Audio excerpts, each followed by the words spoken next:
The night the Christmas pageant lost its Joseph, the wind sounded like it was trying to peel the church right off the prairie.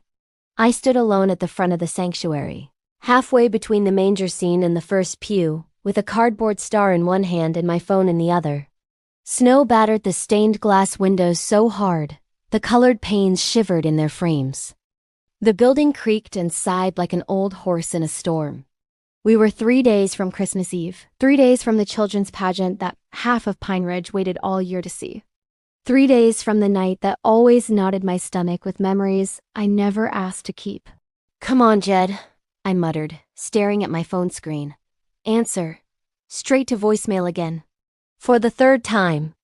I hung up, dragged in a breath and let it out slowly, watching it fog in the cold air of the empty church. Even with the furnace running, the drafty place never really held the heat. My breath looked like a ghost hovering in front of me. The sanctuary lights were dimmed except for the ones strung around the little pine tree by the altar, their soft golden glow reflecting off tinsel and paper angels the Sunday school kids had made. The manger scene was half set, Mary's blue robe neatly folded over the railing, wooden cradle in place. A stuffed lamb tipped on its side where one of the preschoolers had abandoned it before lunch. We had everything. Mary, the shepherds, the wise men, the innkeeper, the angels. Everything. Except Joseph. "Miss Hart?" The voice came from the back of the sanctuary, deep and quiet, carrying easily over the sound of the wind. I jumped, heart lurching, and turned. The door from the vestibule swung open, letting in a gust of snowflakes and a blast of frigid air. A tall figure stepped inside, pushing the door shut behind him with one broad shoulder. He took off his hat and a small drift of snowflakes scattered to the floorboards. My fingers tightened around the cardboard star. He was in uniform. Brown sheriff's jacket dusted with snow, badge glinting in the low light.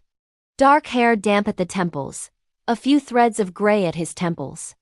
Jaw shadowed with late-day stubble. He looked like the night itself had shaped itself into a man and walked in from the storm. "Sorry," he said quietly, shutting out the wind. "Didn't mean to startle you." "You didn't." My voice came out too fast, too sharp. "A lie." "Sheriff." His gaze held mine for a moment, steady and unreadable. Hazel eyes, I realized, with flecks of green that made me think of the hills in summer when the snow finally melted. I knew those eyes. The recognition hit like a punch to the chest, not from now, but from a night years and years ago. A night of flashing red and blue, of cold metal, of my father's voice thick with whiskey and something like apology. No. My chest tightened beneath my sweater. My fingers went a little numb. Not him. That was a long time ago. I was a child. Memory plays tricks. I lifted my chin. "Church is closed, Sheriff." "Church is closed, Sheriff." Rehearsal let out an hour ago. I saw the cars gone. He walked down the center aisle, hat in one hand, boots quiet on the old wood. He moved with the kind of controlled ease that made you think of big horses and people who knew how to handle them. "Pastor Miller asked me to stop by. Said there was a Joseph emergency." I blinked. What?" His mouth twitched, like the edge of a smile wanted out, but wasn't sure if it should. "That's what he called it in the text. Joseph emergency. Ask Lena if she needs help." Of course. Pastor Miller and his phone. I rubbed my forehead, feeling cold and tired clear down to the bone. "Our Joseph has the flu, high fever. His mom just called. He can't be around the baby or the other kids. There's nobody else left to ask who knows the blocking, and I ascend to already playing somebody else." "So yes, Joseph emergency." The sheriff nodded, gaze taking in the little stage we'd built at the front. The straw-strewn platform, the backdrop painted with a starry Bethlehem sky. He looked completely wrong for it. Too big, too serious, too. "Lawman, this is important to you," he said softly. I swallowed. For a second, the sanctuary blurred, and I saw a different Christmas Eve. Not painted backdrops and tinsel, but my mother's trembling hands, my father's slurred apologies, and a deputy in a brown jacket leading him away in handcuffs, while snow swirled under the flashing lights. "Important to the whole town," I said, my voice carefully level. "People need something to come to." The ranchers, the kids, the folks living out in the trailers along the highway. It is one night we all sit in one room, and remember we were supposed to be more than tired and broke and angry. He studied me. Really studied. And you? We stood in the quiet, our breaths clouding the space between us.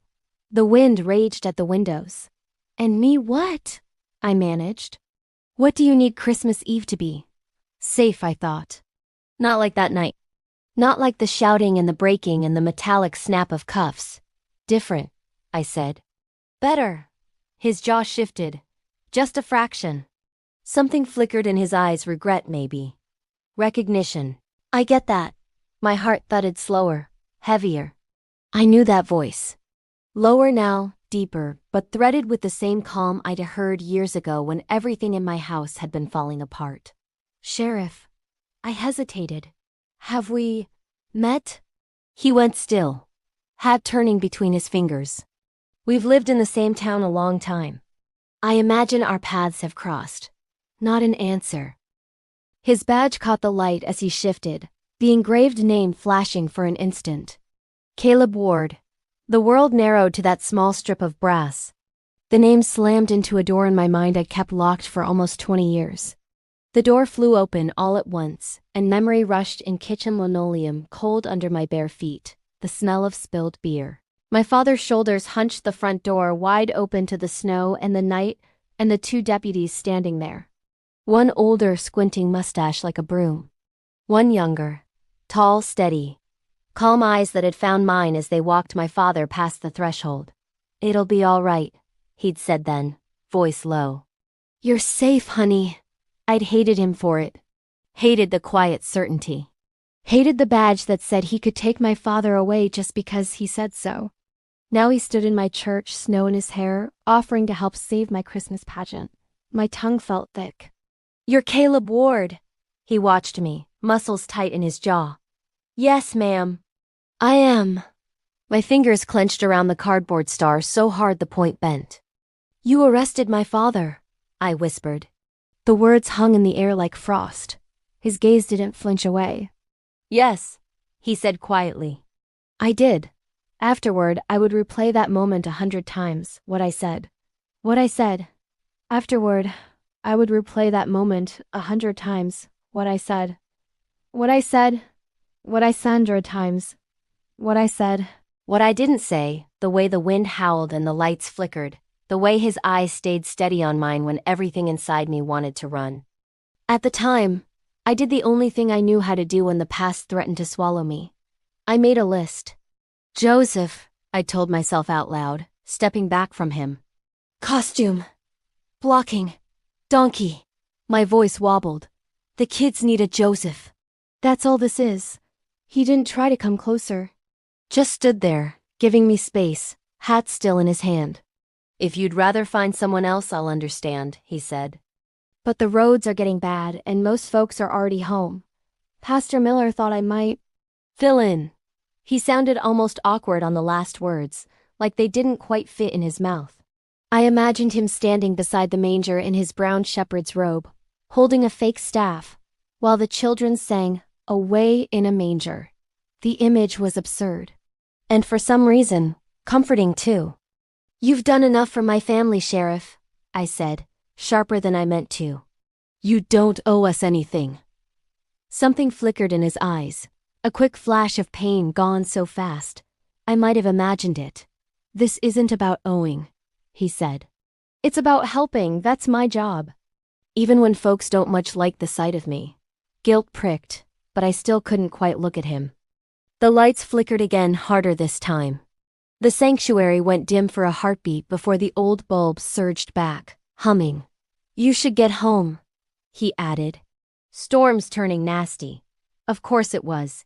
It always did when Christmas was close. I swallowed the tightness in my throat. We rehearse again tomorrow night. If you're still willing, you could come then. There's a script. Simple blocking. His shoulders eased just a fraction. I'll be here. Fine. My voice shook. Thank you. He hesitated, then inclined his head. Drive safe, Miss Hart. I walked past him down the aisle, hugging my coat tighter around me. the church feeling too small with him standing there and the past pressing in. As I passed, his hand lifted like he might touch my arm, then fell back to his side. Outside, the cold hit like a slap. Snow whirled around the church steps, piling in drifts against the railings. My pickup sat half buried in the lot, a white hump under the street lamp. The wind found every gap in my coat and scarf, and slid icy fingers down my spine. I trudged toward the truck, boots sinking deep. Behind me, the church door creaked open again. "Miss Hart!" Caleb's voice cut through the wind. I kept going. I'd driven in snow my whole life. I didn't need help. I didn't need anything from him. I yanked the driver's door open, tossed my bag inside, and hoisted myself up. The engine coughed, then turned over. The heater wheezed to life, blowing air that was barely warmer than the night. Come on, I muttered, wiping at the inside of the windshield with my gloved hand as it fogged. A hard rap sounded on the glass. I jumped again, heart in my throat. Caleb stood by the driver's side, coat collar up against the wind, snow swirling around him. I cracked the window an inch. "What?" I asked, more defensive than I intended. "You sure about this?" he asked, raising his voice over the storm. "Road to your place drifts bad on a good day. I'll take it slow." I forced a smile. "Been doing this since I was old enough to see over the steering wheel, remember?" His jaw tightened. I remember a lot of things. The way he said it made my stomach flip. I gripped the wheel. "I'll be fine, Sheriff." He eyed the sky. "If you get stuck, call dispatch. They'll radio me. I won't get stuck." He exhaled through his nose, like a man arguing with himself. Then he stepped back, palms up. "All right. Drive careful." I pulled out of the lot, tires crunching through the snow. The wipers squeaked across the glass, smearing flakes into streaks. For the first half mile, I was too busy being angry to be afraid. How dare he just walk into my church and act like he had any right to help? How dare he say he remembered, when remembering for me meant that clatter of handcuffs and my father's eyes going distant? The wind shoved at the truck, making it shimmy. I slowed, leaning forward over the wheel. The headlights tunneled through the white, giving me only a few feet of road at a time. The turnoff to my place was another 6 miles out, down a narrow gravel road that might as well have been a snowfield tonight, if I could just make it that far. A gust hit from the side, harder than before. The truck skidded, fishtailing. My heart jumped into my mouth. "Easy," I breathed, easing off the gas, correcting. The back end swung wide, then caught again. Visibility dropped to almost nothing. "Okay," I murmured. "Okay, Lena, just slow." The world shrank to the sound of the engine and the scrape of tires fighting snow. I passed the old Miller Ranch, its big house a dark hulking shape on the left, porch light faint behind a curtain of white. Another mile. Then another. When the drift hit, I never saw it. 1 second the tires hummed. The next, the truck lurched forward as if something had grabbed its front bumper and yanked. The whole vehicle bucked, nose diving down into a soft, bottomless mass of snow. I gripped the wheel, breath knocked out of me. The engine revved uselessly as the back tires spun, then caught, then spun again. I slammed it into reverse, then drive, rocking the vehicle like my dad had taught me. Snow sprayed up around the windows, blinding me. We didn't move. Panic crept cold and sharp up my spine. "Come on," I whispered. "Please." Not tonight. The storm whined louder, pressing against the windows. I tried again. Nothing. The truck was lodged deep, the front axle buried. The steering wheel might as well have been a decoration. For a long moment, I just sat there, breathing hard, staring at the useless white world beyond the headlights. I was maybe 3 miles from town, 2 from my house, smack in the middle of nowhere. My phone sat in my coat pocket, battery at 19%, signal probably worse than that. I could call my mother. Except she didn't drive at night anymore. Not after the accident on the county road 3 years ago. I could call a neighbor. Most were older ranchers themselves, hunkered in for the night, not checking their phones. I could call dispatch. I squeezed my eyes shut. Outside, the snow tapped at the windshield, insistent. My hands shook as I pulled out my phone and unlocked it. For a second, I just stared at the screen at the list of names. Then I scrolled to the bottom where the contacts merged into numbers. Pine County Sheriff's Office. I hit call before I could talk myself out of it. It rang once. Pine County Dispatch, came the crisp female voice. What's your emergency? This is Lena Hart, I said, trying not to sound like a scared little girl. I'm about 3 miles west of town past the Miller place toward County Line Road. My truck's stuck in a drift. I can't get it out. Are you injured, Miss Hart?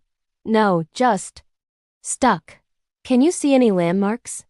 I squinted into the storm, the headlights bouncing off endless flakes. Fence line on the right. It might be the old creek bed. I'm not sure. Stay in your vehicle, she said. Keep the engine running. Crack your window a bit so you don't fog up. I'll send someone out right away. Someone, I echoed. Sheriff Ward is on duty tonight, she added. He'll be there as soon as he can fight through those drifts. Of course he was. I hung up, dropped the phone onto the passenger seat, and pressed my gloved hands to my face. The truck's heater wheezed, valiantly pushing out lukewarm air. I cracked the window an inch as instructed, letting in a knife of cold. Minutes crawled by. The storm wrapped around the truck, rocking it slightly. Snow buried the hood. The dashboard clock ticked over in red numbers. 12 minutes. 18. 23.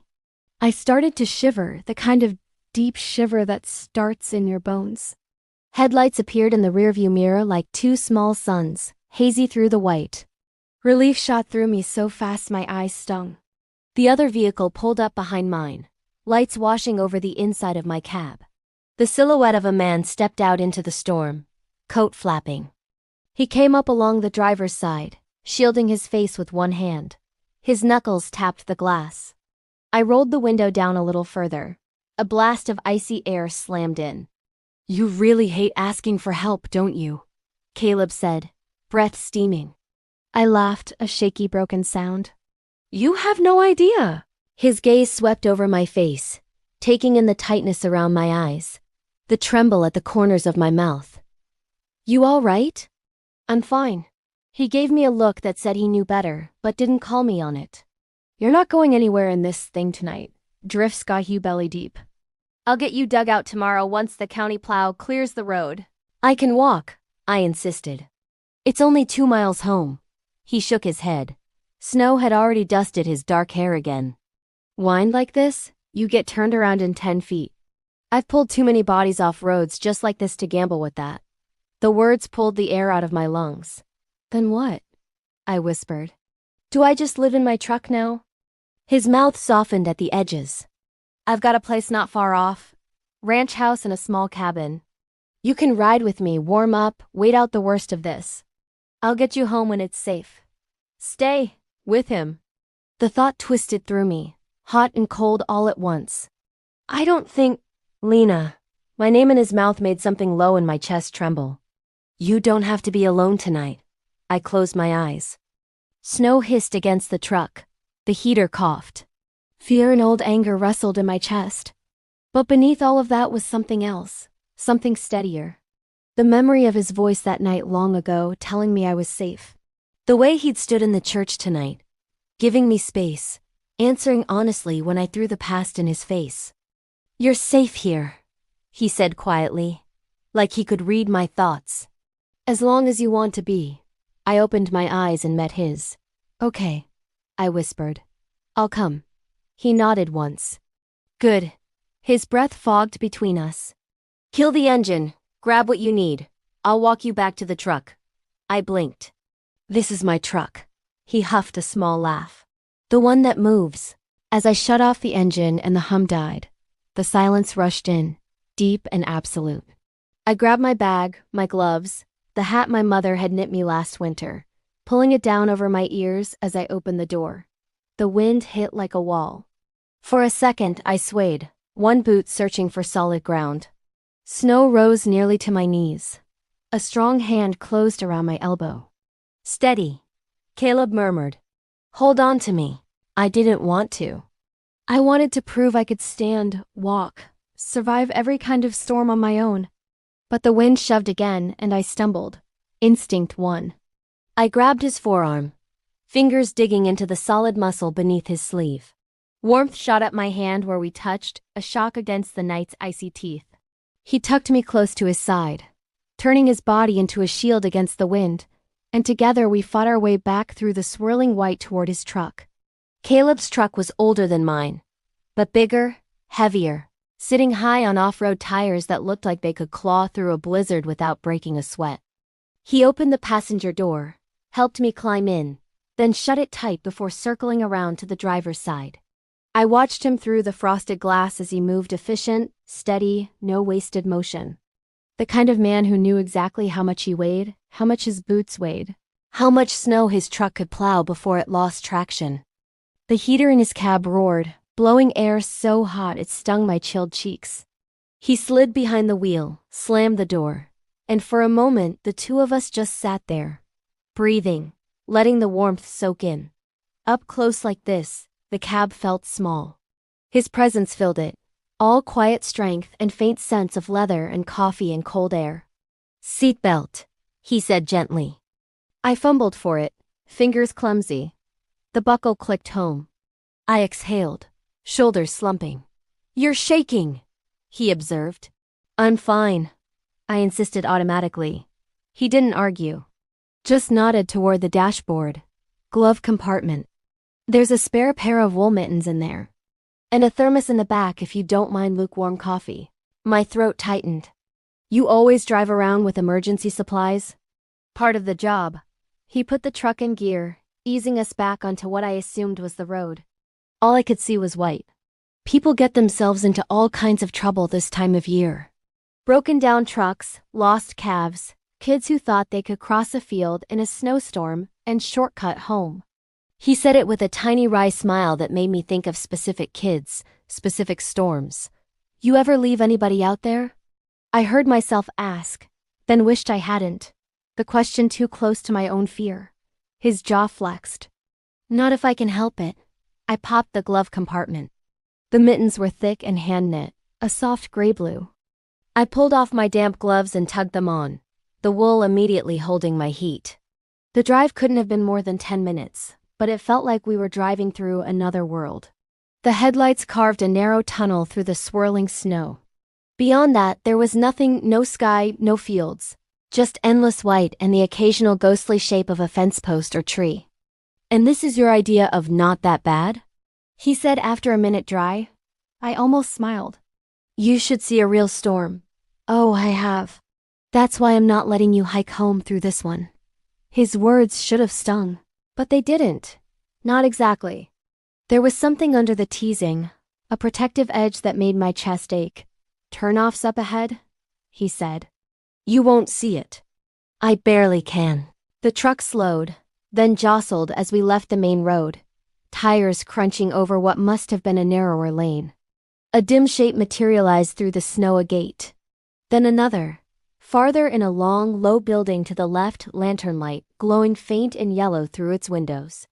"Barn?" I asked. He nodded. "Main one. Horses, feed, tools."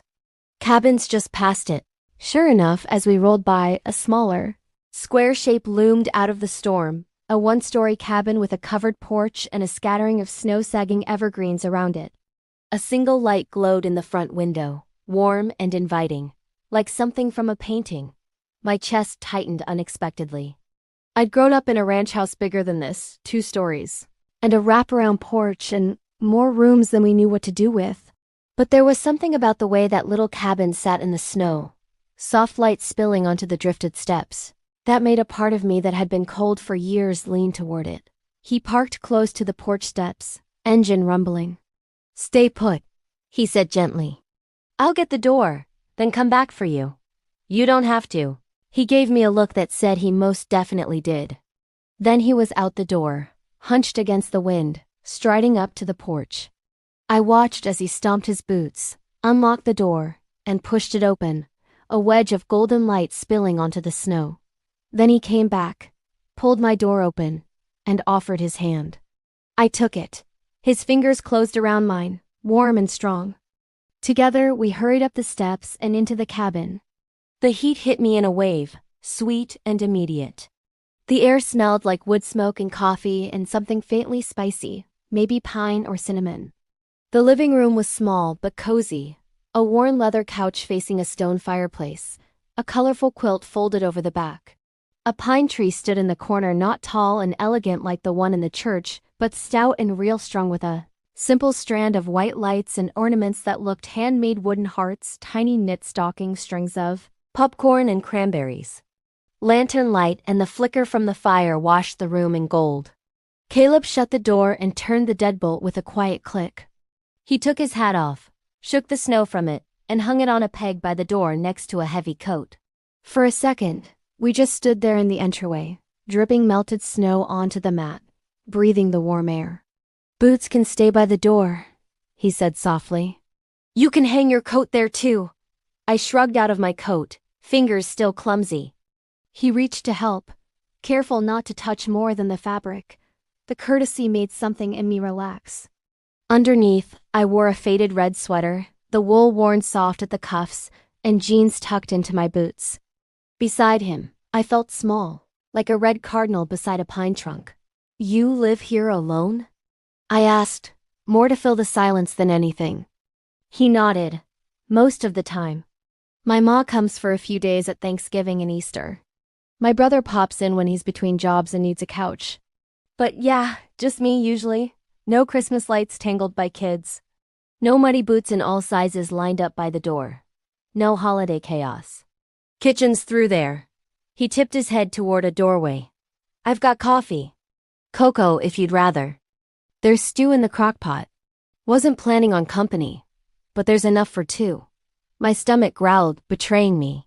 I pressed a hand over it, mortified. He smiled, just a little. And suddenly he looked younger. Less like the lawman people straightened up for in town, more like the man who picked up a baby chick for a little girl after a windstorm had knocked their coop over. The man I'd almost forgotten he was. "Cocoa would be nice," I admitted. "If it's not trouble." "No trouble." His voice softened. "Let me keep you warm." The words stole the breath from my lungs. He clearly didn't mean them the way my racing pulse heard them. But the look in his eyes, concerned, steady, a little tender, made my skin prickle with an awareness I hadn't felt in a long, long time. "I'll stoke the fire first," he said quietly. "You can sit. Catch your breath." He crossed the room to the hearth, crouched, and opened the iron door of the fireplace. The flames inside had burned down to a bed of embers. With practiced hands, he added a split log, then another, arranging them so the fire could breathe. Sparks leaped up, catching the dry wood in seconds.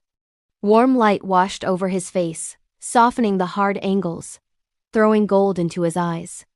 I sank onto the end of the couch, hands wrapped around myself, listening to the crackle of the wood and the whisper of the wind outside. My jeans chilled against my damp knees, sending small shivers through me. The quilt on the back of the couch brushed my fingers thick. Cotton, hand-stitched, the pattern's a mix of stars and trees and something that looked like snowflakes. Caleb stood, closing the fireplace door, and turned toward the kitchen. "Back in a sec," he said. "Don't go running off into the storm." I muttered, but my lips twitched. In the kitchen, I heard cupboards open, the clink of mugs, the hiss of a kettle. It was a small, homey sound against the roar of the storm outside. My eyes drifted to the pine tree in the corner. The ornaments really were handmade, I realized as I got up for a closer look. Some looked like they'd been carved with a pocket knife: little horses, stars, simple hearts. Others were cut from felt, edges a little crooked, like a kid had wielded the scissors. There were painted wooden discs with Bible verses written in careful, all-caps handwriting. And one small faded ornament shaped like a sheriff's badge, the paint chipped at the edges.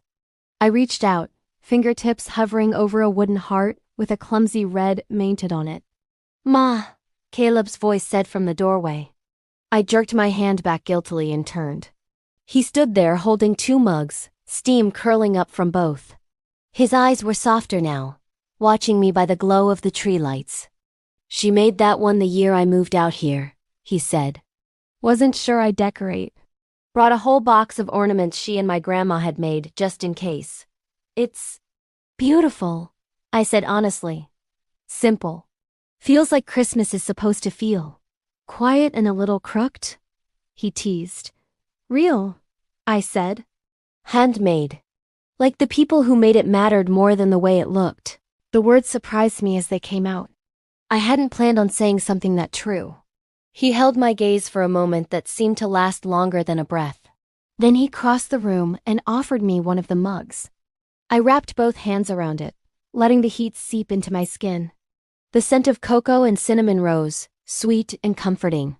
Sit, he said quietly. We settled on the couch, a respectable space between us. The fire crackled. The wind scratched at the window panes but couldn't get in. For a while, we just sat there sipping hot cocoa like it was the most normal thing in the world for me to be in the house of the man who had arrested my father. You really hate lawmen, don't you? He said at last, gaze on the fire. I stiffened, fingers tightening around the mug. I don't hate anyone. He huffed a small breath. You flinched when I walked into the church. You flinched when you saw my name. You'd have driven home in that storm, just to avoid asking me for help. That doesn't mean I hate you, I muttered.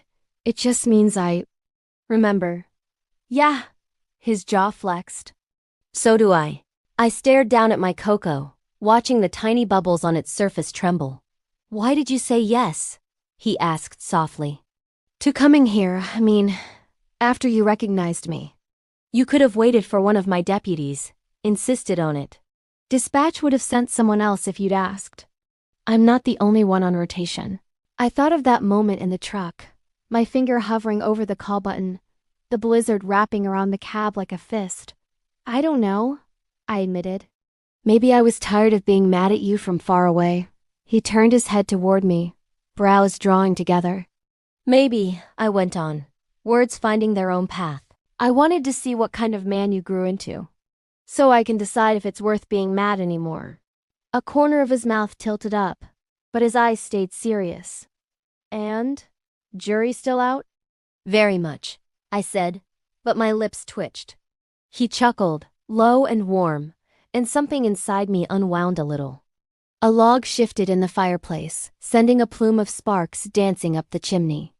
The room felt closer suddenly, cozier, like the storm had built a soft cocoon around the cabin. Tomorrow morning, he said. Once the worst of this blows over, we'll check on the barn. Make sure the horses are okay. I'll take a look at your truck, see what we're dealing with. County plow should have the road cleared by afternoon, but I don't want you driving alone until I'm sure it's safe. You always this bossy? I asked. Only when people's lives depend on it. He glanced at me. And when someone insists they refine when they read turning blue around the lips. I huffed. You sound like my mother. Your mother's a smart woman. You've talked to her? My chest tightened. Small town, he said simply. She brought pie to the station last Thanksgiving. Made sure to tell me I was working too hard. That sounded like my mother. Good pie, he added. Apple, with that crumbly stuff on top. My throat burned. I took a sip of cocoa to cover it. You're not what I expected, I confessed. No? His voice was careful. I don't know, I guess I pictured. I gestured vaguely. A villain. Someone who enjoyed making arrests. Who slept fine at night after dragging people away from their families. He was quiet a long moment. Then he said, Whoa. If I ever enjoy putting cuffs on someone, I'll turn in my badge. I looked at him. He met my gaze straight on. There was no self-pity there, no defensive pride, just a tired kind of conviction. I'm not saying I always get it right, he went on. But my job is to keep people safe. Sometimes that means separating them. Sometimes it means making someone spend the night in a cell so no one ends up in the morgue. The words slid under my skin, cold and hot at once. I saw my father's face again ashen, eyes red, the way he'd slumped onto the couch with the bottle in his hand. The way he'd shouted when my mother tried to take it away. The sound of the lamp shattering. I shoved the memory back down hard. I don't want to talk about that night, I said roughly. He nodded once. Okay, just like that. No pressure. No probing. We fell into a companionable silence, the kind that feels like a blanket rather than a wall. "Tomorrow, after the barn, we can run through your blocking," he said eventually. "For the pageant. Let me know when I'm supposed to look holy and when I'm just set dressing." I laughed, the sound surprising me. "You do know Joseph doesn't actually have any lines, right?" He mostly stands there holding the baby and looking supportive. "Well," he said, eyes crinkling slightly at the corners, "I've had some practice at that part." "At holding babies?" I asked. "At standing there," he said. "Trying to keep folks safe while the miracles are happening around them." My heart gave a strange, soft thud. "Besides," he added, "if any of those little ones get stage fright, I can always deputize them." "You are not arresting angels during my pageant," I said. We both smiled, and for a moment it was almost easy to be there with him. Almost like the past didn't sit between us like another person. The wind howled louder, rattling the windows. The lights flickered, then steadied. He glanced at the ceiling. "If the power goes, we'll be on lanterns and the fireplace. You'll be warm enough. Promise." "I believe you," I said before I could stop myself. He looked at me, something like surprise flickering across his features. Faith, once given in tiny pieces, is hard to pull back. The power went out just after 9. 1 second, the overhead light hummed softly. The next, it blinked and vanished, leaving only the glow from the fireplace and the little tree in the corner. I froze, mug halfway to my lips. "Well," Caleb said calmly, "there it is." A different kind of quiet settled over the room, deeper and more intimate. The fire painted everything in shades of gold and shadow. The tree lights, wired to a battery pack, kept their soft twinkle. "This happens a lot?" I asked, trying to keep my voice steady. "Every winter storm or two." He stood and reached for a lantern on the side table, checking its fuel. "Lines are old. Crews are tough, but they can't fight nature." He lit the lantern, the flame brightening until the glass seemed to hold a small sun. He turned the wick down until the light was warm but not harsh, then set it on the coffee table. Firelight. Lantern light. Snow thrashing outside. It felt strangely like being inside a snow globe someone had shaken too hard. "We'll be all right," he said quietly. "We've got firewood, blankets, stew." I've seen worse. His calm was contagious. My shoulders, still hunched from the truck drama, dropped a fraction. "Do you ever miss it?" I asked without quite knowing what I meant. "Miss what?" "Christmas before all this." I gestured vaguely toward the storm. "Before you were the one everyone called when something went wrong." He leaned against the mantel, arms crossed loosely. "Sometimes," he admitted. "But even when I was a kid, Christmas wasn't exactly peaceful." He stared into the flames for a second, like he was watching something far away. "My father drank," he said. "A lot. December worse than other months. Work slowed at the mill, money got tight, and he took it out on whoever was closest." My breath caught. "He'd get mean," Caleb went on. "Some folks get quiet when they drink. He got loud, handsy, broke things, broke promises, broke my mother's heart. So for me, Christmas always came with an edge. You never knew which version of him you were gonna get when you came down the stairs." My fingers tightened around my mug. "We had that too," I whispered. He glanced at me, eyes softer now. "Yeah? My dad was funny," I said, "when he was sober. The kind of man who'd make snow horses for us instead of snowmen. Who'd stay up late to watch for Santa with me even when he was dead tired from feeding cattle all day. But when he drank," I swallowed. "He'd go somewhere else," I said. Like he wasn't really in the room anymore, even when he was shouting. Words he didn't mean. Things he didn't remember the next morning. I stared into the fire, watching the logs shift, sending up little flares of light and embers. "The Christmas Eve you came," I said, throat tight. He'd been fired that afternoon. From the elevator. Something about a fight with the manager. He came home already half gone. Bottle in his hand. Mom tried to hide it. I tried to distract him.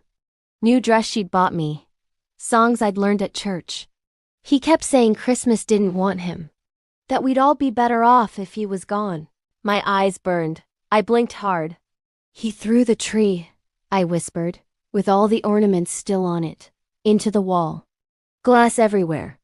I remember thinking that the angels looked so bright for a second before they broke. I could feel Caleb watching me. Not pushing, just there. Mom locked herself in the bathroom, I said. Called someone. I didn't know who. I thought maybe my uncle. And then you showed up. I looked at him then. The firelight cast shadows along his cheekbones, softened his mouth. You put my father in handcuffs, I said, voice shaking. On Christmas Eve. You walked him out in front of me. In front of the whole yard of snow where he'd helped me build that stupid snow horse that morning. I thought you'd stolen him. That you'd taken whatever good was left in him and locked it away forever. I hadn't meant to say that last part. It came out in a rush, raw and small. He closed his eyes for a beat, jaw tight. I'm sorry, he said. The words were low, but they vibrated through the room. I am so damn sorry you had to see that. I'm not asking you to apologize, I said, but my throat felt thick. I know you're not, he said. I'm saying it anyway. The flames flicked, reflected in his eyes. We gave him a choice that night, he said quietly. He'd thrown more than the tree. Your mother was shaking so hard she couldn't dial. You had a cut on your cheek from one of the broken glass ornaments. I remember that. My fingers drifted unconsciously to the faint white line just under my left cheekbone. We could have arrested him on charges right then, Caleb went on. Domestic, assault, whatever stuck. Or we could treat it as a voluntary overnight. Sobering up. We explained. He listened. He asked your mother what she wanted. I frowned. She never told me that. She said she wanted you safe, he said. That's all she could get out. She was crying. You were crying. Caleb's voice roughened. He looked at the two of you and he broke. He asked us to put him in the cell for the night. Said if we left him there, he'd do something he couldn't take back. Said he didn't trust himself. The words hit like a wave, cold and shocking. That's not how I remember it, I whispered. I know, he said. You saw him with cuffs on and thought it meant we were the ones doing it to him. But he begged us, Lena. I've never seen a man that drunk sound that clear about wanting to protect someone. He asked me to tell you someday if... He trailed off. Ice and fire whirred under my skin. If what? I demanded. If he didn't get another chance to. My heartbeat roared in my ears. He died 5 months later, I said. Drunk. Driving his truck into a ditch on County Line Road. There wasn't any another chance. Caleb's eyes closed briefly. I know. He opened them again, gaze meeting mine. I was the one who pulled him out. The room went very, very quiet. My voice came out as a croak. You never told us.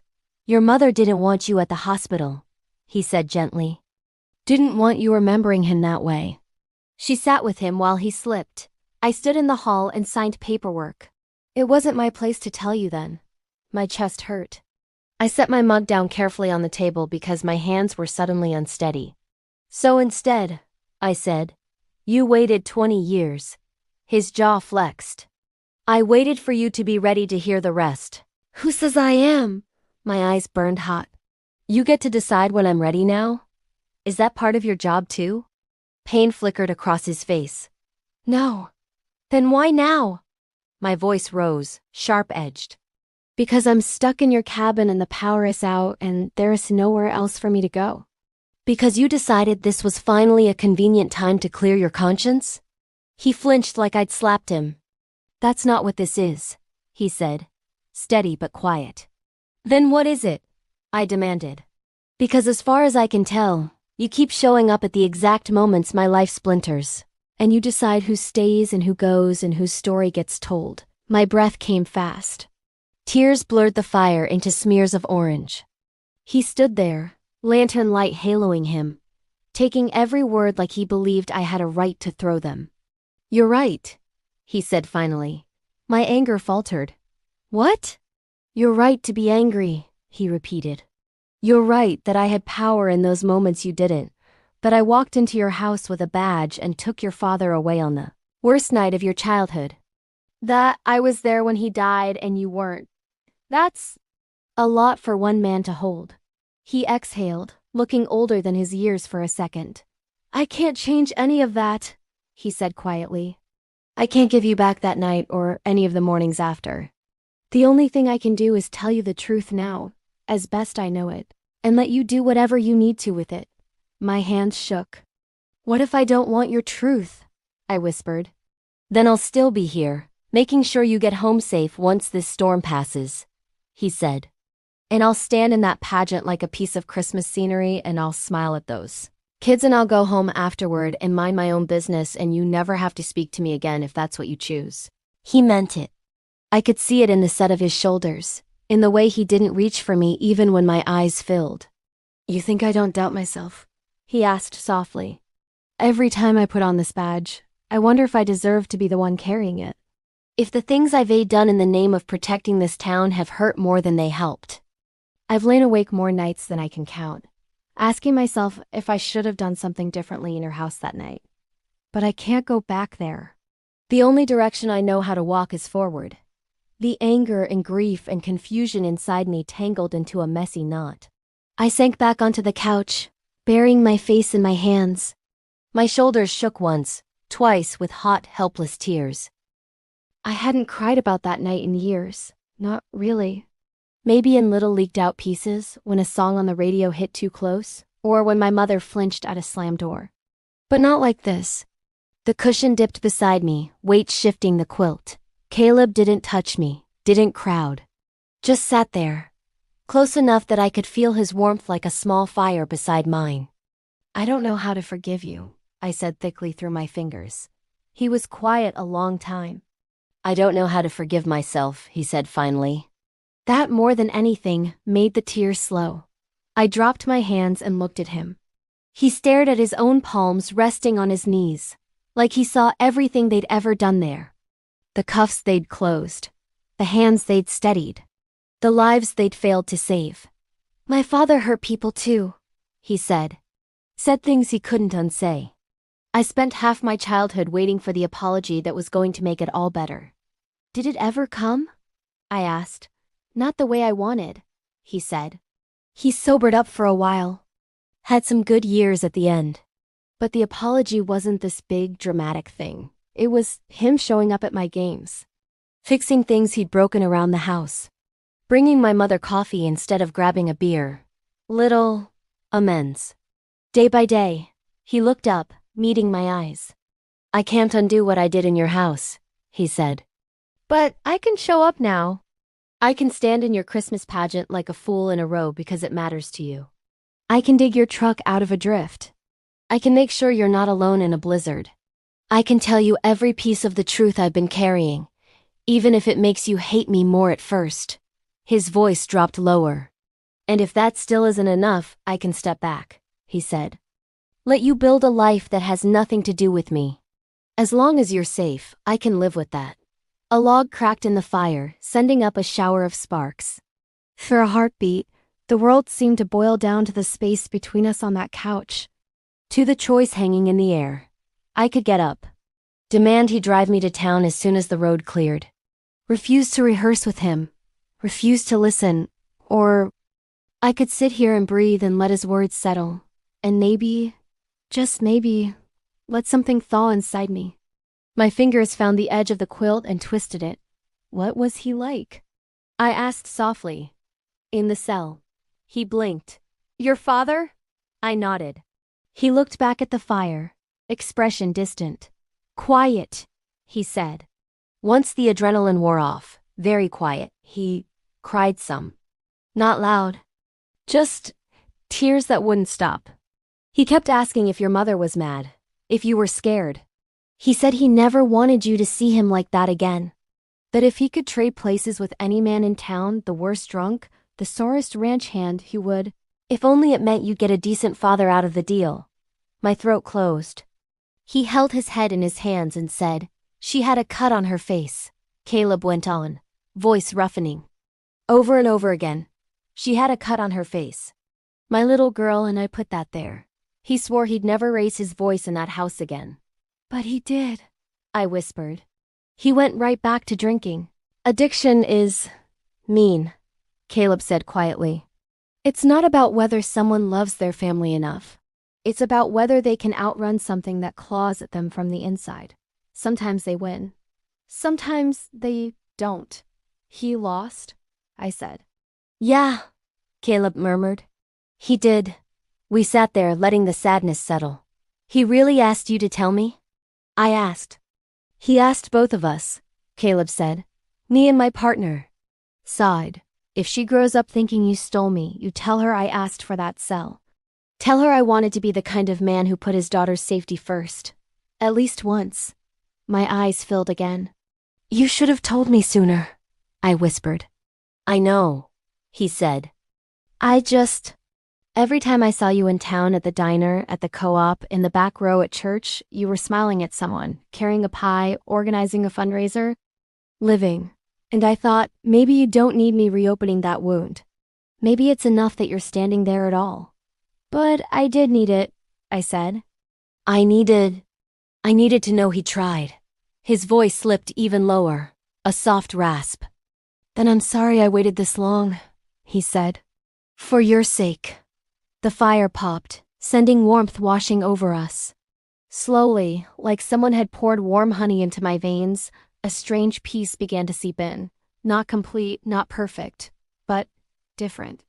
I glanced toward the little pine tree, lights twinkling through its branches, the handmade ornaments swaying gently as the wind buffeted the cabin. Maybe Christmas brought you to me, I said quietly, surprising myself. His eyes met mine, startled. Or maybe it just trapped me in your cabin, I added quickly, flushing. He smiled a little, the corner of his mouth lifting. Might be both. I let out a breath that shook a little but didn't break. If you want to hear what he says next, I found myself whispering, imagining some stranger curled up under a blanket somewhere listening to my story. Make sure you resubscribe so you don't miss the rest of our Christmas night. The words felt strange and soft on my tongue, like a secret shared with whoever was out there, listening to a lonely girl in a cabin with a lawman and a blizzard. Tell me in the comments. I added in my head, wryly, do you think she should trust him yet? We didn't solve everything that night. There was no magical moment where 20 years of hurt vanished in a puff of Christmas pine-scented smoke, but something had shifted. The anger wasn't burning quite so hot. The ice wasn't quite as thick.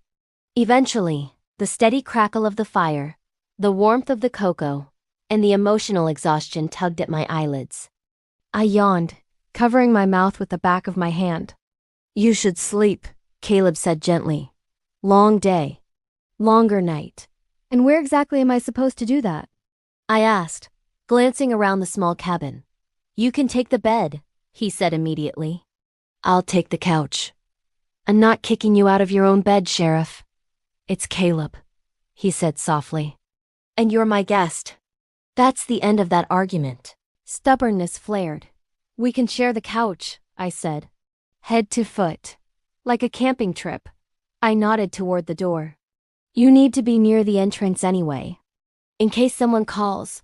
Or, I don't know, the barn catches fire or the snow door-to-door salesman shows up. His lips twitched. Snow door-to-door salesman, huh? You never know, I said seriously. They may be pushing Blizzard subscriptions.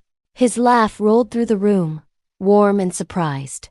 All right, he said. We'll share the couch, but you take the quilt. I'll grab another blanket from the closet. You need one too, I protested.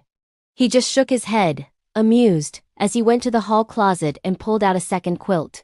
This one in shades of deep blue and green like a dark forest. We arranged ourselves on the couch, awkward and overly polite. He stretched out along the back, broad shoulders barely fitting, one arm resting along the top. I lay on my side facing the fire, knees tucked, the patchwork quilt pulled up to my chin. There was a respectable distance between us, but I could still feel the heat radiating from his body behind me. A steady, comforting presence. Wake me if you need anything, he said quietly. You too, I murmured. He chuckled. I think that's my line. I smiled into the pillow, eyes drifting shut. The last thing I was aware of before sleep tugged me under was the sound of him getting up sometime in the middle of the night to quietly check the door, poke the fire, and make sure the lantern fuel was turned down. His footsteps were soft, careful. When he tucked the quilt more firmly around my shoulders, I pretended to still be asleep. But a warm flush spread through me that had nothing to do with the fire. Morning came in muted shades of gray. I woke to the smell of coffee and something baking, the murmur of a man's low voice humming some half-remembered carol under his breath. For a second, I forgot where I was. The quilt, the unfamiliar couch, the lingering heat from the fireplace. None of it matched my usual dawn routine of frost on the inside of my bedroom windows and my mother clattering pans in our old farmhouse kitchen. Then memory rushed back, truck, storm, cabin, confessions, and my stomach swooped. I rolled over carefully. Caleb stood in the small kitchen, back to me, wearing jeans and a dark green flannel shirt that fit his shoulders indecently well. His hair was damp, like he'd splashed water on his face. He moved easily in the confined space, flipping something in a skillet with one hand while his other reached for the coffee pot. The sight big lawman making breakfast in a little cabin twisted something soft inside my chest. He turned, maybe sensing my gaze, and caught my eye. His expression shifted at once, first surprise, then a warmth that went bone deep. "Morning," he said. "How's the couch treating you?" "Better than my truck would've," I said, stretching carefully under the quilt. My muscles ached from the tension of the previous night, but nothing a hot shower and about 9 hours of dreamless sleep wouldn't fix. "Good," he said. "Breakfast will be ready in a minute. Biscuits and eggs is about all I can manage without burning down the place. But it's hot." "Biscuits?" My stomach growled in approval. "You made biscuits? Don't sound so surprised." He poured coffee into 2 mugs. "Grew up with a Southern grandmother. She refused to let any of her grandsons grow up helpless in the kitchen." I smiled. "I like your grandmother already." "You'd love her," he said. "She'd have you sitting at her table, feeding you until you complained, then feeding you some more." The image of being fussed over by a stranger's grandmother, of having someone insist I have one more biscuit because I was too skinny, pinched at something tender. "Bathrooms through there?" he added, nodding toward a door off the short hallway. "There's hot water for now." Power came back on at dawn. "Use it before the next line blows." "Do you always live like this?" I asked as I stood, quilt falling away. "Half on the grid, half in the 1800s. "Pretty much," he said. "Keeps a man humble." I patted down the hall, feeling oddly shy in my sock feet in his space. The bathroom was small but clean, with simple white tile and a shower that sputtered before hitting its stride. I caught sight of myself in the mirror, hair a mess, eyes puffy, faint lines of dried tears on my cheeks. I looked softer somehow, less pulled tight. "You're stranded in a stranger's cabin during a blizzard," I told my reflection quietly as I splashed water on my face. "Stranger who arrested your dad, saved your life, made you cocoa, and has very nice shoulders." My cheeks flushed. I shook my head. "What's the one thing you would do?" I murmured, thinking of those invisible listeners again. "If you were stranded in a ranch during a Christmas blizzard?" "Tell me below." After breakfast, biscuits and eggs and some kind of homemade jam from his mother that tasted like summer captured in a jar, we bundled up and trudged out to the barn. The storm had calmed, but snow still lay in thick drifts, glittering under the pale winter sun. The air was cold enough to bite, but after the wildness of the night before, the quiet felt like a blessing. The barn doors loomed ahead, red paint weathered and peeling. A lantern hung just inside, casting a soft circle of light on packed dirt. "Ladies," Caleb called, as he slid the door open. "We've got company." The horses snorted in greeting, shifting in their stalls. Warm air and the smell of hay and animals washed over me as we stepped inside. It felt like stepping into another world, one where breath steamed gently, hooves thudded against straw, and the outside chaos faded to a distant rumor. I'd grown up with barns. Warm ones, cold ones, high-ceilinged ones where pigeons cooed in the rafters. But this one felt cozy. 6 stalls, tack neatly hung. tools stacked in a corner beside bales of hay. "They all okay?" I asked. "Seems like it." He moved down the aisle, checking water buckets and hay nets. I came out once in the middle of the night to see that the doors hadn't blown open. They gave me their opinion about being woken up. I followed, running my hand along a glossy brown neck as Amare leaned into my touch. "You know about horses," he observed. "I know about most animals that can crush a man if he steps wrong," I said. "We had a whole barn full. Cows too. Goats for a while. That didn't last. Goats are chaos in fur," he said solemnly. I laughed. We worked together easily, checking hooves, tossing hay, filling water. At one point, I slipped on a patch of ice by the tackroom door. My boots skidded out from under me, and I pitched sideways with a yelp. Caleb's hand shot out, catching me around the waist. For one breathless second, I was pressed against him, the hard plane of his chest solid under my palms, his arm a band of heat holding me upright. "You okay?" he murmured.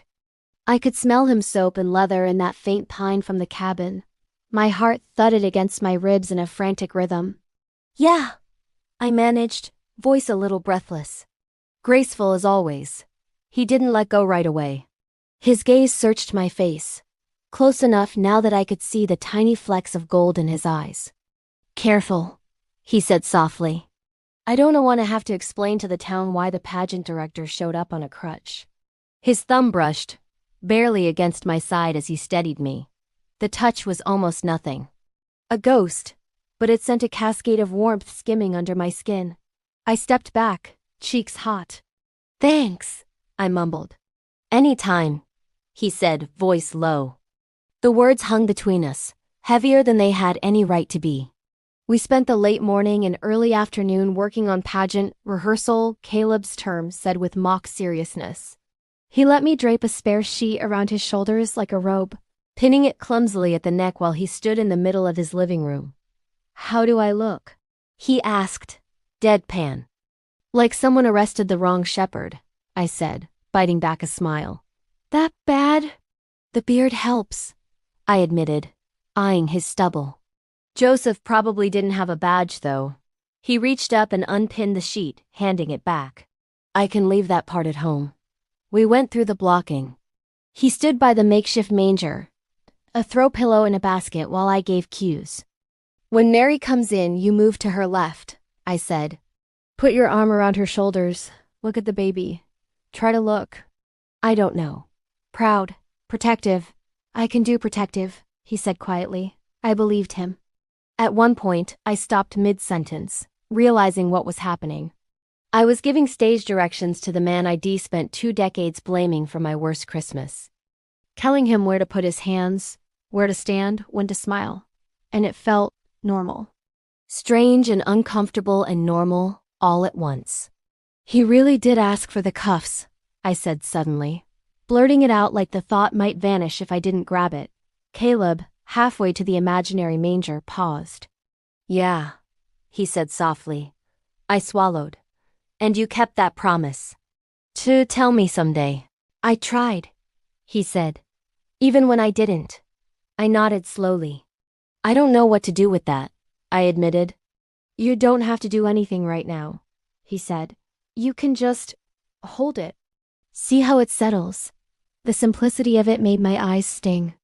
By late afternoon, the county plows had done their best. The road into town was passable, if carefully. The drift around my truck, as promised, was formidable. "We'll need the tractor," Caleb said, surveying it with folded arms. "And probably some choice words in 3 different languages." "I can contribute the words," I said. "Tractor not so much." He grinned, then sobered. "You sure you want to rush back?" "Storm's supposed to kick back up tonight. You could stay another night. Safer than trying to go back and forth for rehearsal." The idea of staying another night in his cabin wrapped in quilts and firelight sent a warm shiver through me that had nothing to do with safety. But fear still threaded through it. "I need to check on my mother," I said. "She worry. I'll drive you," he said immediately. "Make sure you get there in one piece." He did. The drive back to my farmhouse was almost comfortable. We pointed out drifts shaped like sleeping animals, laughed at a snowman someone had put a cowboy hat on, fell into silences that were surprisingly easy. When we pulled up in front of my house, a big 2-story place worn soft by weather and years, porch half buried in snow, my mother was already on the porch, coat thrown over her shoulders, hand shading her eyes. "Lena!" she called, voice breaking. I barely had the truck door open before she reached me, arms thrown around my neck. "I'm fine, Mom," I mumbled into her scarf. "Really?" Sheriff Ward rescued me like a knight in a county-issued pickup. She pulled back enough to wag a finger at me. "Don't you make light." When dispatch called, I nearly fainted. "I called them, not the other way around," I said.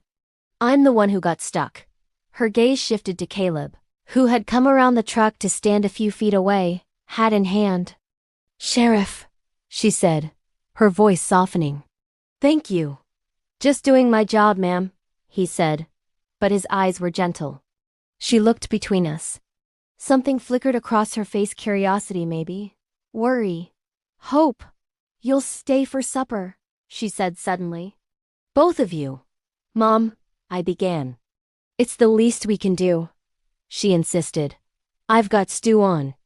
Enough to feed the National Guard." Caleb hesitated, glancing at me. I shrugged. "You heard the woman. Besides, I need someone to practice Joseph with, and you already got the role." He smiled, slow and small. "Yes, ma'am," he told my mother. "I'd be honored." Supper was stew and cornbread and stories. My mother watched Caleb with an intensity that made me want to slide under the table. She asked him about his mother, his brother, the ranch, the station. She laughed at his dry humor. Her eyes softened when he talked about hauling lost calves out of snowbanks. At one point, while he was helping her clear the table, she leaned close to me and whispered, "He's a good man." I stared at my plate. "I'm still deciding." "You decided a long time ago," she said quietly. "Maybe it's time you let that decision breathe." Her words knotted in my chest. After supper, we stood in the living room, going through the pageant cues one more time, this time in the house where my father had once thrown a Christmas tree. The snow had paused outside, letting the stars peek through. "We should get going," Caleb said eventually, checking his watch. "Roads will glaze overnight if the temp drops." "I'll walk you out," I said, grabbing my coat. On the porch, the cold snapped at our faces. The sky had gone a deep, velvety blue, pinpricked with stars. The fields around the house lay smooth and white, the fence posts wearing little hats of snow. For a long moment, we just stood there, breaths puffing in the air. "Thank you," I said finally. "For everything. The rescue. The cocoa. The truth." He watched me, face shadowed under the brim of his hat. "You're welcome," he said simply. The wind tugged at the ends of my hair. "I don't know what this means," I blurted. "Us, talking like this, practicing pageant lines, sharing things." "Me either," he admitted.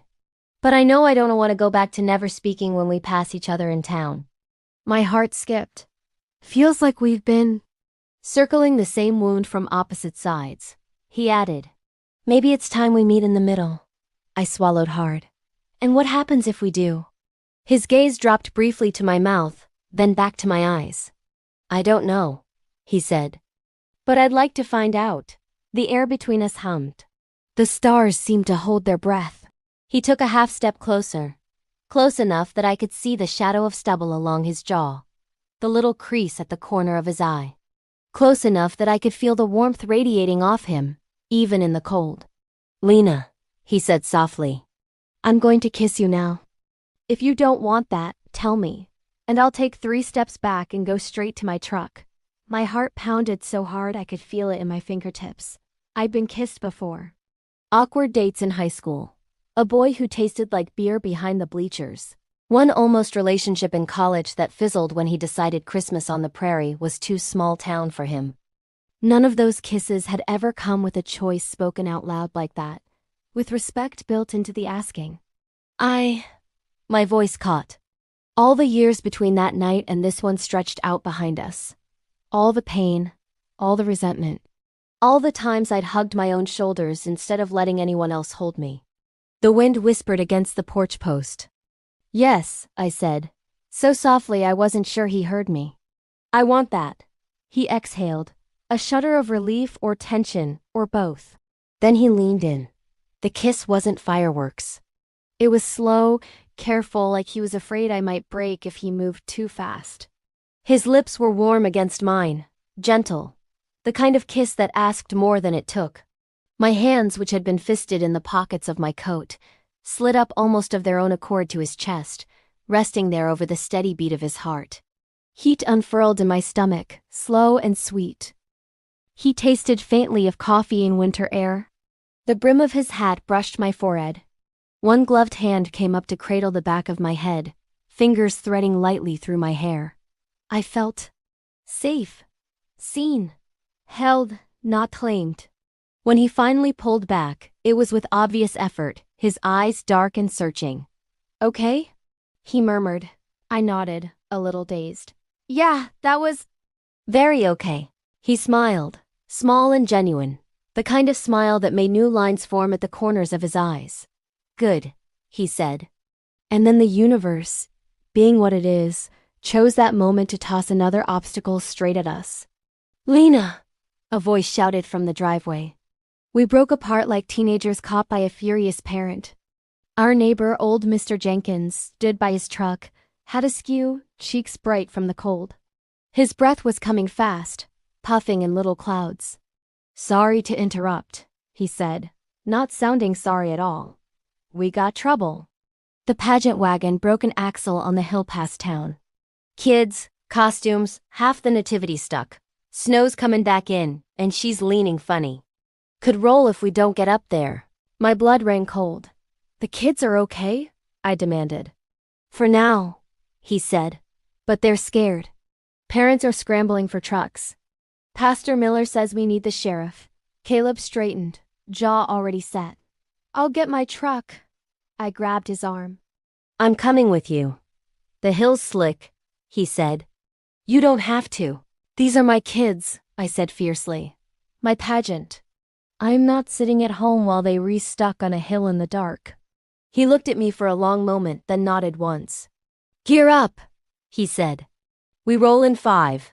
The broken wagon sat at an awkward angle on the narrow hill road north of town. Its back wheels shattered, one side sunk deep into a ditch full of snow. The horses that had been pulling it had already been unhitched and led to safety, their nervous snorts visible in the cold air near the tree line. The wagon itself, though, was still half full of costumed kids and terrified parents. We saw it as we rounded the bend, Caleb's headlights sweeping across the scene. My heart lurched. The town had turned out in force. Pickup trucks lined the roadside, hazard lights blinking. Adults scrambled back and forth, shouting instructions, trying to keep the kids calm. Snow had started again, fine and sharp, blowing sideways. Caleb pulled in behind Pastor Miller's van and killed the engine. Stay behind me, he said as we climbed out. Roads slick. Ditches deeper than it looks. I nodded, adrenaline chasing any trace of lingering warmth from the porch kiss.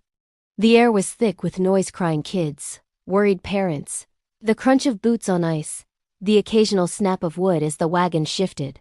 The sheriff's here! Someone shouted. Caleb's presence seemed to calm the chaos instantly. People parted for him, almost unconsciously.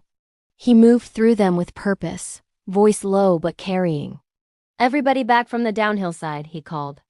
If she tips, I don't want anyone under those wheels. I could see faces in the wagon, the junior angels, halos askew. The little wise men clutching their cardboard boxes of gold. The girl playing Mary, clutching the baby doll tight to her chest. Their eyes were huge in the dim light. Miss Hart, one of the shepherds cried, tears in his voice. I'm here, I called back, moving closer. It's okay. We're going to get you down. Lena, don't... Caleb started, but I was already at the back of the wagon, gripping the side rail. The wood groaned under my hand, shifting. The wagon tilted a fraction. Caleb swore under his breath. Everyone still inside. Stay seated, he commanded. No sudden movements. One at a time, we're going to bring you out. Lena, step back, please. I can help, I protested. I know you can, he said tightly. But right now I need you where I can see you. If this thing goes, it's going fast. The fear in his voice cut through my stubbornness more effectively than any order. I retreated a few steps, heart pounding. Working with Pastor Miller, a couple of ranchers, and 2 dads who were former high school linebackers, Caleb orchestrated the evacuation like a carefully choreographed square dance. They braced the upper side of the wagon with fence posts and lumber scrounged from the nearest truck. One by one, they passed the kids down the line into waiting arms. Angels, shepherds, wise men, all carried like precious cargo across the icy road to safety. I stood at the end of the line, taking each child into my arms for a brief squeeze before handing them to their parents. You're okay, I murmured. You're brave, we've got you. You're safe. The words spoken to them echoed back at me. At one point, a small figure in a shepherd's robe clung to me and refused to let go. I was scared, he sobbed into my shoulder. I thought we'd slide all the way down. I smoothed his hair. You're out now, I said. You did so good. Over his head, my eyes met Caleb's. His face was taut with concentration, breath steaming in the cold. But when he saw the way I held the boy, something like pride flickered across his features. It took almost an hour, but we got everyone off safely. The wagon, now empty, creaked ominously as the support strained. She's gonna go, Jenkins warned. Soon as the wind shifts. Let her, Caleb said. Better empty wood in the ditch than broken bones. We watched as the structure, freed of its human cargo, slowly lost the battle with gravity. With a final groan, it tipped, spilling into the ditch in a cloud of snow and splintered boards. A collective shiver ran through the gathered crowd. That could have been us, Mary's mother whispered, voice thick. But it wasn't, Caleb said. Because you called for help. His gaze slid to me for a heartbeat. After ensuring everyone was accounted for, he turned to the group. Listen up, he called. Roads uglier by the minute. I want everyone headed back to town slowly. Stick behind the plow. No heroics. Pageant is not cancelled. We'll move it to the church basement if we have to. But no one is getting hurt on my watch tonight. A murmur of agreement rippled through the group. He turned back toward his truck, shoulders sagging a little with tiredness. Caleb. He stopped. I crossed the ice carefully until I stood in front of him. You were right, I said. He blinked. About what? About the ditch, I said. About letting the wagon go instead of risking people. About calling for help. I swallowed. You're good at this. At keeping us safe. Something in his expression softened. It's my job, he said. It's more than that, I said quietly. You care. You don't think you deserve credit for that because of the nights that went wrong. But you do. His breath came out in a white cloud. You trying to make my head too big for my hat, Hart? He asked gently. Shut up and take the compliment, I muttered. He smiled, small and almost shy. The drive back to town should have been a victory lap. We'd saved the kids, avoided disaster. The pageant could still happen. We could have ridden the adrenaline straight into something warm and easy. Instead, it set the stage for the biggest storm yet. Not the one in the sky, the one between us. The pageant, relocated to the church basement, was a chaotic miracle. Parents bustled, kids ran in half costume. The makeshift manger was reconstructed out of a laundry basket and some borrowed hay. The lights flickered twice but held. The little pine tree in the corner wore its handmade ornaments with stubborn pride. Caleb, in his borrowed robe and sandals over his boots, stood beside Mary and the baby doll, looking unexpectedly right at home among the chaos. He held the fake staff in one hand, the other resting lightly on the back of the folding chair that served as their donkey. His gaze moved over the children, not scanning for danger like a sheriff. Not exactly, but watching, making sure everyone was where they were supposed to be. I watched him from the side, script clutched in my hand, counting cues, mouthing along with the kids' lines. When the littlest angel froze, eyes huge, Forgetting her line halfway through "Glory to God in the highest," Caleb shifted barely an inch, catching her gaze. He gave her a little nod, a small, encouraging smile. "You're doing great," he murmured, just loud enough for her to hear. She inhaled, squared her tiny shoulders, and finished, voice wobbling but proud. Something deep inside me softened further. He was good with them. Gentle. The performance ended to loud applause, parents wiping tears, kids basking in the glow of candy canes and praise. Afterward, the church basement smelled like hot chocolate and wet wool. People hugged, laughed, replayed the near disaster of the wagon with shaky jokes. "Joseph, you were wonderful," one of the older ladies told Caleb, patting his arm. "Just follow the director's orders," he said, glancing at me. I busied myself stacking folding chairs, cheeks warm. Eventually the crowd thinned. Caleb and I found ourselves alone near the stage area, the hum of voices fading as families bundled up and stepped out into the crisp night. I turned toward him, script still in hand. "Thank you," I said, "for all of it." "Again." "You already said that," he reminded me gently. "Then I'll say it again," I shot back. "Until it feels like enough." "Well then," he said, eyes twinkling faintly, "I suppose I should say you're welcome again until that feels like enough too." We smiled at each other, a fragile, shimmering thing. Then Pastor Miller, bless his meddling heart, came up behind us and cheerfully swung a brick right at that fragile thing. "Wonderful work, you two," he boomed. "Our own Joseph and, well, the pageant director, but we all know it's really Mary in disguise." He winked at me. I laughed weakly. "Mary wishes she had this clipboard."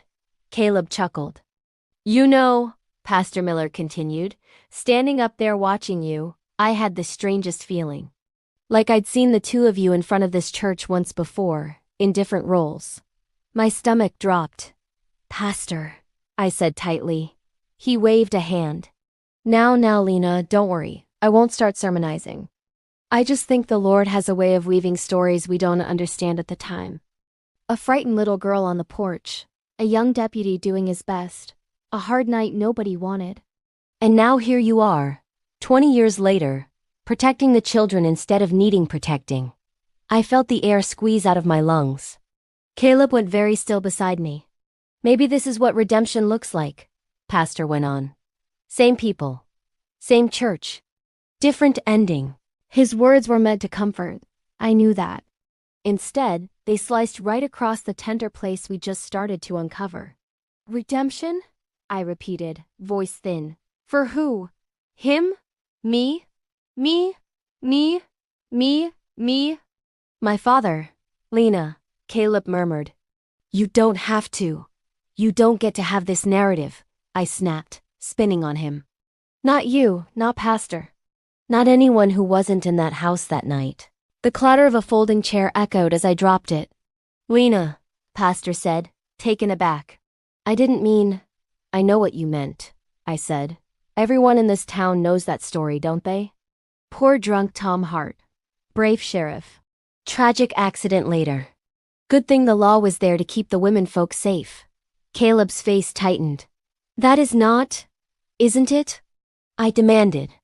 Because from where I was standing on that porch, all I saw was a man with a badge taking my father away. Now I find out you were there when he died too. That you've been carrying his last words like some guardian of the truth, deciding when and how much I get to know. My voice rose, shaking. "You had 20 years to tell me," I said. "You chose now.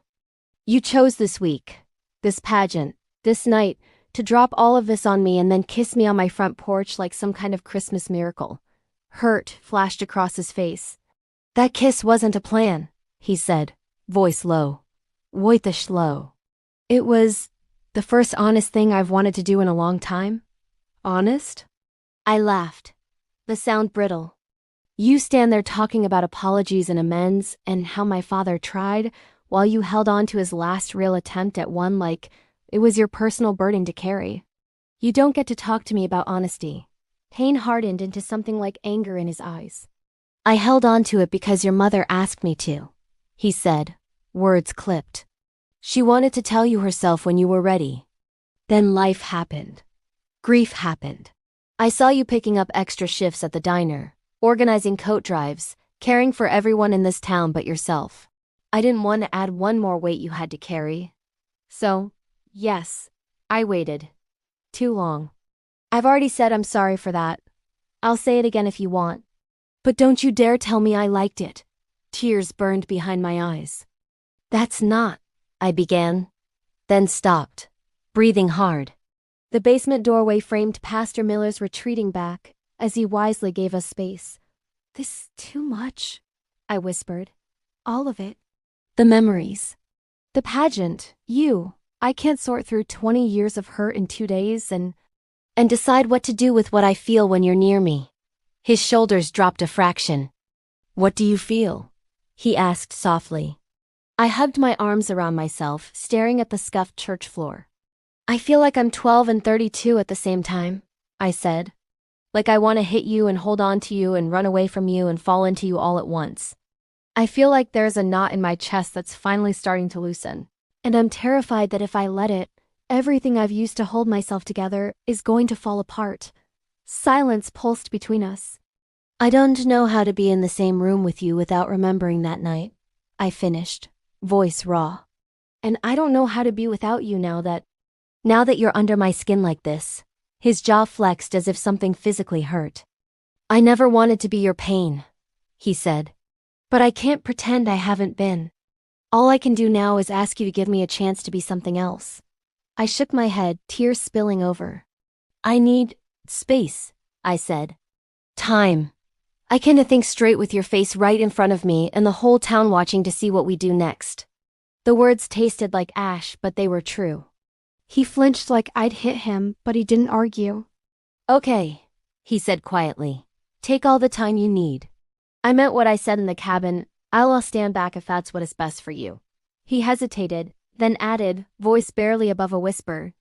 Just know I'm here if you need me. For the truck. For the pageant. For anything. Even if you don't want to look at me while I'm doing it. He turned and walked up the stairs, each step sounding heavier than the last. I stood alone in the basement, surrounded by the remnants of the pageant stray tinsel, a forgotten halo, the echoes of silent night, and wondered if I'd just pushed away the only person who ever seen the whole map of my wounds and chosen to walk into them anyway. The next day, the sky opened again. Snow fell in thick, heavy flakes, burying the town in silence and white.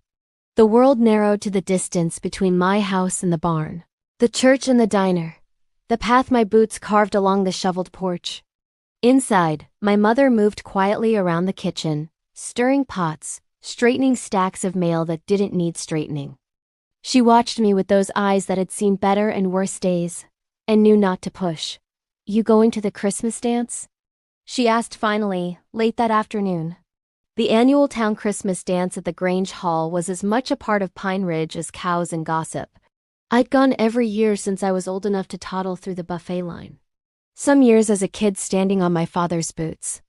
Later with high school crushes, college friends home for the holidays on my own, drifting around the edges of couples. I don't know, I said. Doesn't feel right. Since when has Christmas ever felt right without a little mess? She asked gently. People will wonder if you're not there.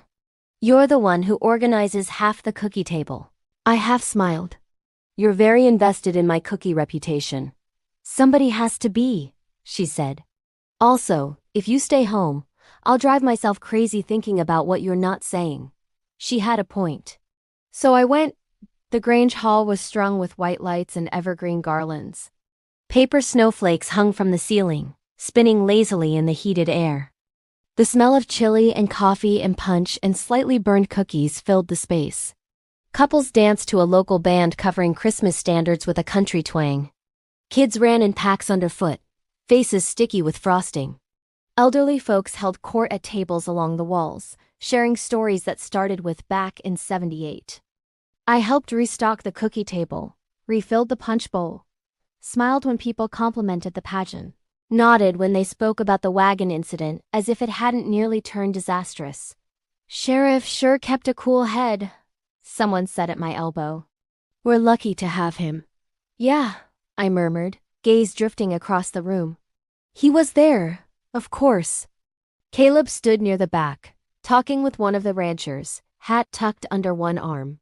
He wore a dark blue shirt and jeans, nothing fancy, but he still looked like the most solid thing in the room. He laughed at something the rancher said, head tipping back slightly.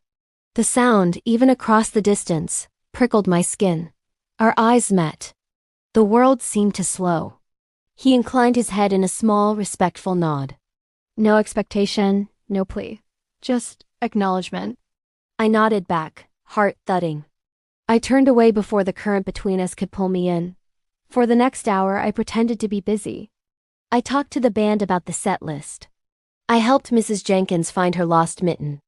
I danced with a gaggle of kids to Jingle Bell Rock, spinning them around until they squealed. Every time I looked up, though, my gaze found him. Near the coffee urn. By the door. On the edge of the dance floor, watching the room with that same steady attention he gave the town. He didn't come closer. He kept his promise. By the time Silent Night started, played slow and low and sweet, my chest felt like it had been hollowed out and filled with snow. Couples drifted onto the floor, pulling each other close. Some swayed in comfortable circles. Others stood almost still, foreheads pressed together. I stood at the edge of the dance floor, hands wrapped around a paper cup of coffee, watching. I saw my mother join an old friend, laughing as he teased her into a twirl. I saw Pastor Miller and his wife, eyes closed as they swayed to the melody. And I saw the empty space beside me. I thought of all the years I'd spent wrapping myself tight in self-sufficiency, telling everyone, including myself, that I didn't need anyone to keep me safe. That I'd learned my lesson about relying on men whose hands held things that could break you, bottles, badges, promises. I thought of the cabin, the fire, the way Caleb had tucked the quilt around me like something precious. The way he'd held my father's last attempt at protecting me for 2 decades, not because he wanted to play hero, but because he didn't know how to lay it at my feet without breaking me more. I thought of the wagon on the hill emptying one trembling child at a time. Of his voice, calm and firm, cutting through panic. I thought of the kiss on my porch. My feet moved before my brain quite caught up. I set my cup down, smoothed my sweater, and crossed the hall. He saw me coming. His gaze sharpened, like focus snapping into place. He straightened, hands going still at his sides. His expression was careful, controlled, but hope flickered there, tentative and bright. "Dance with me," I said, stopping in front of him. It wasn't a question. He swallowed. "You sure?" "No," I said honestly. "But I want to try." A slow smile spread across his face like sunrise over snow. He set his hat down on the nearest table and offered me his hand. I took it. He led me onto the dance floor, weaving through couples until we found a small space of our own. The band's singer crooned about heavenly peace. The lights twinkled softly. Snow tapped at the windows, more gentle now than fierce. His hand came to rest on my waist, fingers warmed through the fabric of my sweater. My other hand found its way to his shoulder, feeling the solid muscle there, the strength that had held more than its fair share of weight. We began to sway. For a while we didn't talk. We just moved together, slowly, letting the music carry us. It felt right. His body fit against mine in an easy, natural way, like we'd been made to walk through storms shoulder to shoulder. "If you're here, I'm here," he murmured, almost inaudible against the music. My chest clenched. "You can't promise that," I whispered. "You have a job that pulls you in 100 different directions. Emergencies. Calls. People who need you. You're people," he said simply. "You've always been people to me, Lena, not a case, not a file, a person. One I..." He hesitated, breath warm against my temple. "One I care about more than makes sense." Tears pricked my eyes. "I don't know how to stop being angry," I admitted, voice trembling. "Or scared. Sometimes it feels like if I let go of that, I won't know who I am." "I don't want you to stop being anything you are," he said. "I just want to be there while you figure it out. Even if part of what you figure out is that you need to yell at me sometimes." A wet laugh escaped me. You might regret saying that. Probably, he said. But I'll mean it anyway. We turned slowly, the room a blur of lights and faces around us. I'm scared, I said, the words shaking loose. Of needing you. Of losing you. Of finding out that the one man who knows the worst night of my life from the inside out walks away once I'm not his responsibility anymore. He pulled back enough to look me in the eye. I didn't stay in that house that night because it was my job, he said softly. I stayed because there was a little girl with a cut on her face looking at me like I was the only thing standing between her and the dark. I didn't carry your father's words for 20 years because it looked good on a performance review. I did it because it felt like a sacred trust. And I didn't kiss you on that porch because the holiday handbook told me to. His mouth quirked slightly. There's no page for that. My lips trembled. I did it because somewhere between pulling you out of a snowbank and watching you make a room full of children feel safe, I realized my heart had been walking behind you for years, he finished, voice barely above a whisper. A tear slipped free, sliding down my cheek. That's a lot, I said shakily. I know, he said. Take what you want. Leave the rest. We've got time, all the time we need. The song drifted to an end. Another began, cheerful and fast. People clapped, laughing, switching partners. We stayed where we were, caught in our own rhythm. Caleb, I said, yeah? I forgive you. The words came out as softly as a breath, but they carried all the weight of the years between us. His eyes closed for a second, lashes dark against his skin. For what? He asked, voice rough. Specifically. For being the man who took my father away, I said. For being there when he died. For not telling me sooner. For trying your best in ways that hurt anyway. For being human when all I wanted was a villain. His jaw worked. When he opened his eyes again, they were damp. I don't know if I deserve that, he said. Probably not, I said. But I'm tired of carrying around a version of you that only existed in my worst memories. I'd rather get to know the actual man. He huffed out a breath that was half laugh, half sob. Seems fair, he said. And I'm not done being mad, I added. I reserve the right to get mad again when new pieces of the story hit me sideways. Or when you leave your boots in the hall where I trip on them. You're already assuming my boots will be in your hall? He asked, one brow lifting. Heat flooded my face. I said when, not if, I blustered. You'll probably track in snow and mud and... His gaze softened. Lena. What? He leaned in and rested his forehead gently against mine. The world narrowed to the space between us. The warmth of his breath, the steady thump of his heart under my hand. You are my home, he whispered. My breath caught. Don't you think that's supposed to be my line? I whispered back.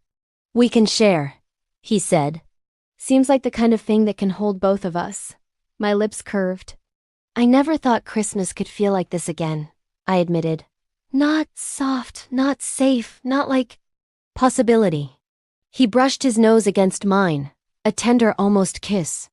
We face every winter together now, he said. It wasn't a question. I nodded, tears slipping free. Okay, I said. But if you ever arrest a family member of mine on Christmas Eve again... Christmas Eve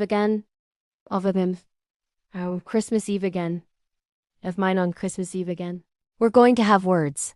He smiled, the kind of smile that put light back in dark places. Deal, he murmured. He kissed me then.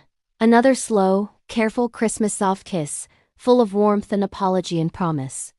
I melted into it, fingers curling in his shirt, feeling the steady strength of him holding me in the middle of the spinning dance floor. When we finally parted, the music had shifted again. People moved around us, carrying on with their own celebrations. We just stood there, foreheads touching, breathing each other in. If you want more slow burn cowboy Christmas romances, I found myself whispering inside, to the invisible listener curled up somewhere with their own mug of cocoa. Subscribe and turn on notifications. Out loud I said, come by tomorrow? For coffee? Mom wants to make you pie. And I want to see who you are in the daylight without snow in your hair. He chuckled softly. I'll bring wood for the stove, he said. And maybe some of those ugly ornaments my grandmother insists I hang. We'll put them on the tree, I said. Right next to the crooked ones my dad and I made when I was little. A shadow of grief and gratitude crossed his face. We've got time, all the time we need, he said again. I believed him. Outside, snow fell softly, blanketing the fields in white. Inside, under the glow of paper snowflakes and Christmas lights, I stood in the arms of the man who had once walked my father into the dark, and was now willing to walk with me back into the light. Not as a sheriff and a girl from a broken house, but as two people, bruised and brave, choosing each other. Choosing a better after. Choosing to make Christmas, and every winter after, a place where good men and broken hearts and second chances could share one fire, one blanket, one quiet, holy night.